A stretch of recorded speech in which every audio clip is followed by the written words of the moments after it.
इनके पास में दस्तावेज है जिसको रेवेन्यू डिपार्टमेंट में ही ने ही जारी किया है। इसमें बैंक से लोन मिले हैं, लेन देन हुए हैं, खाद मिला है और भी जो भी चीज़ें होना चाहिए वो सारी चीज़ें हुई हैं।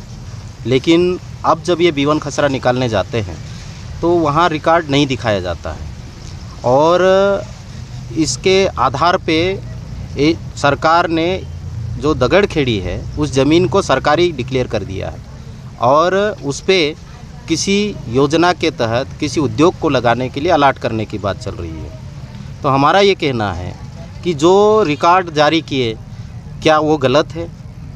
वो किसने जारी किए? सरकार ने जारी किए या किसी और ने जारी किए? कोई प्राइवेट कंपनी ने जारी कर दिए क्या? और यदि ऐसा है तो उन लोगों की खोजबीन होना चाहिए। ये आखिर ये अपराध किसने किया, उसकी सज़ा इतने सारे लोग कैसे भुगत रहे हैं। आज उनको खाद नहीं मिल रहा है, आज उनको बैंक में जाओ तो लोन नहीं मिल रहा है और इनको ये चिंता सता रही है कि हमको कब उजाड़ दिया जाएगा। कोई भी कार्रवाई होती है दस्तावेज के आधार पे होती है और इन लोगों के पास में दस्तावेज नहीं है। तो ये गंभीर मामला है और सोशल मीडिया के माध्यम से हमने देखा, हमारे साथियों से हमने बातचीत की कि ये गंभीर मामला, इसलिए हम यहाँ आज आए हैं। और इस गंभीरता दूसरा, कल सरकार के प्रतिनिधि आए, हम तहसील कार्यालय के सामने हमारे लोग बैठे हुए हैं। तो सरकार का कोई भी अधिकारी या कोई भी ऑफिस हमारे लिए सर्वोच्च ऑफिस है, चाहे वो तहसीलदार साहब बात करें, चाहे SDM साहब बात करें। लेकिन कल जिस तरह से ये SDM साहब बात कर रहे थे वो एटीट्यूड से बात कर रहे थे, वो बिल्कुल भी ठीक नहीं लगा। हमको एकदम पीड़ा है इस बात की कि हम लिखते हैं शासकीय सेवक, तो सेवक की जगह वो जो शासक होती है, जो प्रताड़ना करते हैं, जो लोगों को परेशान करते, इस तरह के उनके बिहेव थे। और यहाँ बातचीत करते उनके स्टेटमेंट ये आ रहे थे कि हमारे रिकॉर्ड में तो ये ज़मीन सरकारी है, आपके पास जो दस्तावेज है वो फर्जी है। तो एक जिम्मेदार पद पे बैठा हुआ व्यक्ति ऐसे कैसे बोल सकता है? और वो कह रहे हैं कि हम देखेंगे, आप धरने पे बैठे रहिए। मतलब बारिश का समय आ रहा है, हमको खेती तैयार करना है, हमको फसल बोना है, उसको छोड़ के हम धरने पे बैठे रहें तो फिर आप लोग क्या, किस काम के लिए आपकी नियुक्ति हुई है? और उनको बोल रहे हैं कि आप तो ऐसा कीजिए कि आप फॉरेस्ट डिपार्टमेंट के तहत वनाधिकार मान्यता के तहत आवेदन कीजिए, हम उसको बना देंगे। हम ये कहना चाहते हैं कि आपने पढ़ाई करी, पढ़ाई करने के बाद में PSC की तैयारी की होगी, जो भी कॉम्पिटिटिव एग्ज़ाम की तैयारी की होगी, आज हम आपको बोल दें क्या हम आपको नौकरी से निकाल देते हैं, फिर से पढ़ाई करना, फिर से तैयारी करना और फिर से नौकरी पे लगना, ये कौन सा तरीका है? तो ये हम बहुत गंभीर मामला है, इसे हम गंभीरता से ले रहे हैं, हमारी पार्टी भी गंभीरता से ले रही है, हमारे साथ में सारे लोग हैं। आज इस गंभीर समस्या को गंभीरता से नहीं लिया जाता है तो ये आंदोलन बढ़ेगा।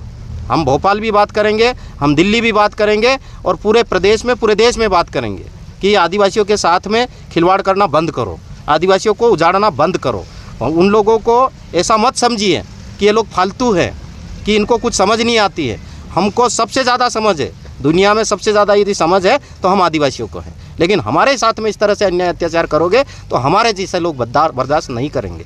तो हमारे साथी कह रहे थे कि हम कलेक्टर साहब से मिलने जाएंगे। हम कह रहे हैं कि कलेक्टर साहब को यहाँ मिलने आना चाहिए। आपकी नौकरी क्यों है?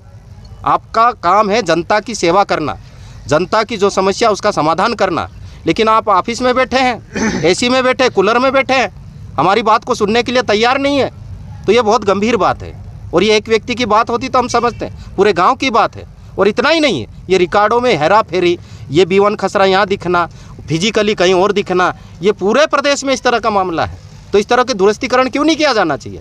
और सिंपल सी बात है, आपके पास में दस्तावेज है ना, कहाँ मिस्टेक हुई हम चेक करते हैं, उसको दुरुस्त करवाएंगे। आप कहते हो कि हमारे रिकॉर्ड में सरकारी ज़मीन है, आपको जो करना करिए। ये किस तरह का भी है?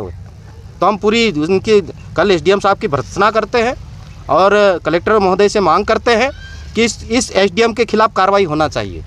आप जेब में हाथ डाल के खड़े हो, यहाँ पर हमारे लोग भूखे प्यासे बैठे हैं, ये बदतमीजी है। इस बदतमीजी को हम बर्दाश्त नहीं करेंगे। और उनका बात करने का एटीट्यूड, उनके चेहरे के एक्सप्रेशन, आप किसी की समस्या का समाधान नहीं करना चाहते हो। तो आगामी रणनीति में हम लोग पूरा बात करेंगे, हमारे वरिष्ठ नेताओं से भी बात करेंगे और सब लोग इस हमारे गांव दगड़खेड़ी गांव के लोगों के साथ में हैं। इनको घबराने की ज़रूरत नहीं है, इनकी लड़ाई हम लड़ेंगे, क्योंकि ये लड़ाई एक व्यक्ति की नहीं है, ये लड़ाई पूरे इलाके की है। तो इस लड़ाई को हम मिल के लड़ेंगे। हमारे ब्लॉक अध्यक्ष महोदय भी आए हैं, हमारे साथी भी लोग आए हैं, इसमें सामाजिक संगठन भी हैं। और लोकतंत्र में विपक्ष का रोल होता है कि जनता के मुद्दे को पूरे दमदारी के साथ में उठाना। आज जनता ने हमको विपक्ष की भूमिका दी है, हमारे लोग पूरी दमदारी से मुद्दे को उठा रहे हैं और हम भी दमदारी से मुद्दे को उठाएंगे।